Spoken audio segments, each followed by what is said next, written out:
Welcome to the Tepper School of Business Multimedia Series. For more information on the Tepper School at Carnegie Mellon, please visit us at www.tepper.cmu.edu/multimedia. And now, here's your selected video.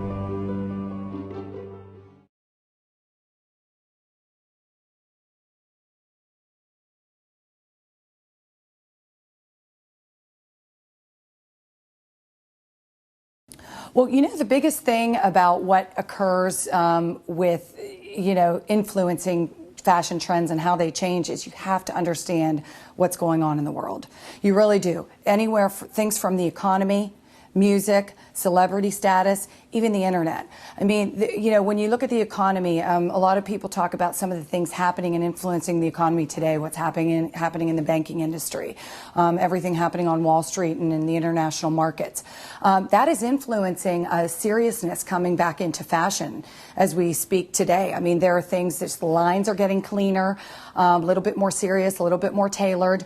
Those things are connected, believe it or not. And if you look at music and celebrity, and even the internet, all of those things, it is just the global world has shrunk. And people are getting exposed so much more quickly because of their access to information, the aspirational influences of what celebrity brings and how quickly people can see what's going on there. So the biggest thing that I subscribe to for myself and the teams around me is you can't have your head down. You have to have your head up and understand the world is influencing everything we do.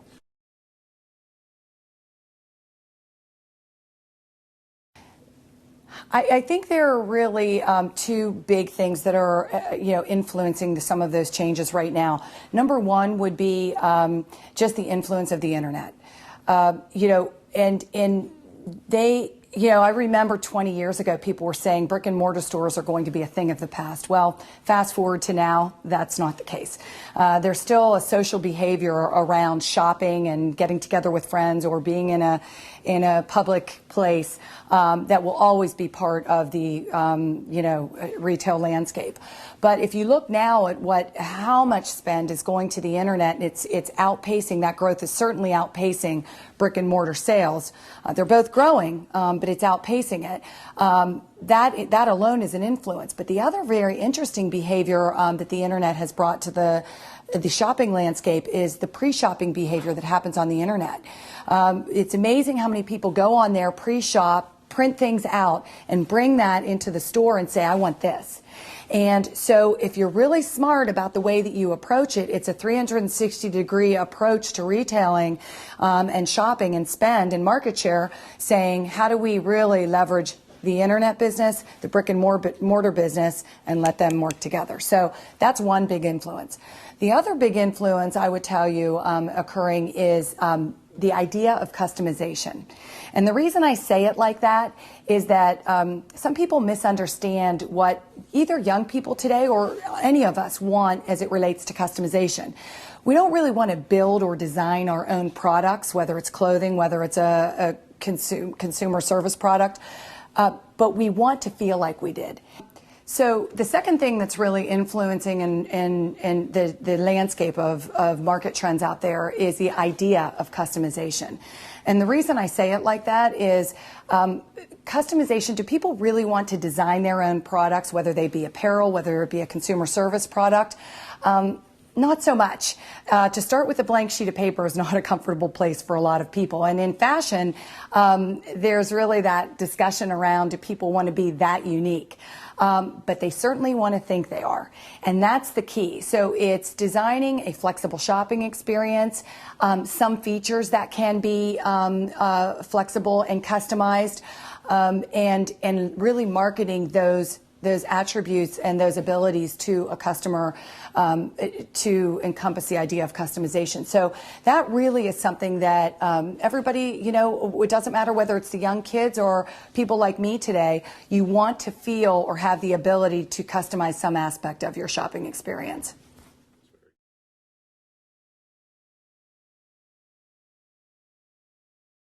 The different angle and platform that American Eagle Outfitters was built on was really twofold. One is the brand, American Eagle brand. Yes, we serviced 15 to 25-year-old high school and college kids, and that demographic we became very focused on in the mid-90s. At a time when you can think of some other usual suspects around us in the competitive audience, we were compared and people were saying, you're doing the same thing.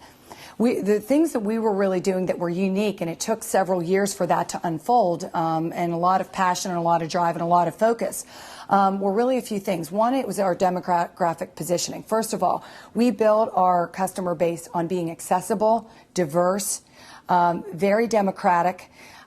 We had a value play and an aspirational play in the brand that we were able to strike that balance. And what that means is we made sure that, for example, we sell jeans. We became the #1 market share play in the United States of any brand in our demographic space for jeans. That's a big deal. That took us almost 10 years to get to that point. But how did we do it? We made sure that we covered jeans that were at $29.50 that almost anybody in America could come and buy. And then we took jeans up to $60 and $79.50 that were like aspirational jeans in the designer group. Those are ways that we approached our demographic and our products that I think were very unique to the industry. That's number one. The other thing is, and where we are today in the corporation is, we have started to develop outside of the American Eagle brand, realizing there needed to be a growth story once American Eagle brand became mature, is how do we develop a diverse portfolio of brands that sets us up for the future. And today, a lot of people don't know, the American Eagle Corporation is made up of 4 brands. There's the AE brand, which is a multi-billion-dollar brand, but the $3 billion is made up of Aerie by American Eagle. It's our second brand that focuses the intimate apparel space. Martin & Noso, which is our more refined casual brand for the older demographic, over 28, 30 years old and over. And then we have our newest kid on the block, 77 Kids, and it's our brand that will be debuting in about a month, which is for 2 to 10-year-old children. So anyway, so that approach to unique brands that don't cannibalize each other within a portfolio is something that I believe doesn't exist and sets us up as how do we get to $5 billion and $10 billion over the next several years.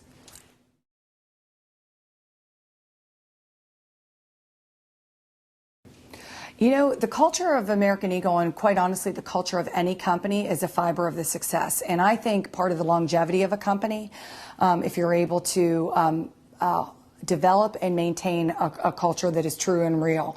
And for us, our culture is, one of our mottos is, as we get big, we need to stay small in the right places. And why is that important? And it's not a buzzword for us. We are grabbing onto this and making sure that, you know, when we were small as a company, the entrepreneurial aspects, and that's what helped me grow in my career there, is, you know, as a young executive, my voice was listened to. And that's key because, you know, of every great executive, most great ideas every day when they walk in aren't their own.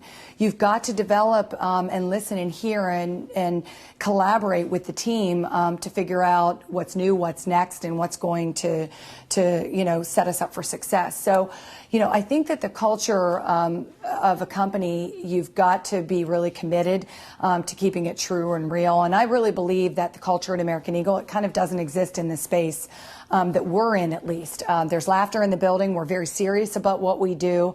Our culture is everybody's on a first name basis. And quite honestly, a lot of people are pretty jealous because you walk in and a lot of us have jeans and flip-flops on every day. So anyway, but the reason is because that's our customer and that's what our customer wears. So we embrace all elements of our culture and our brand every day when we walk in.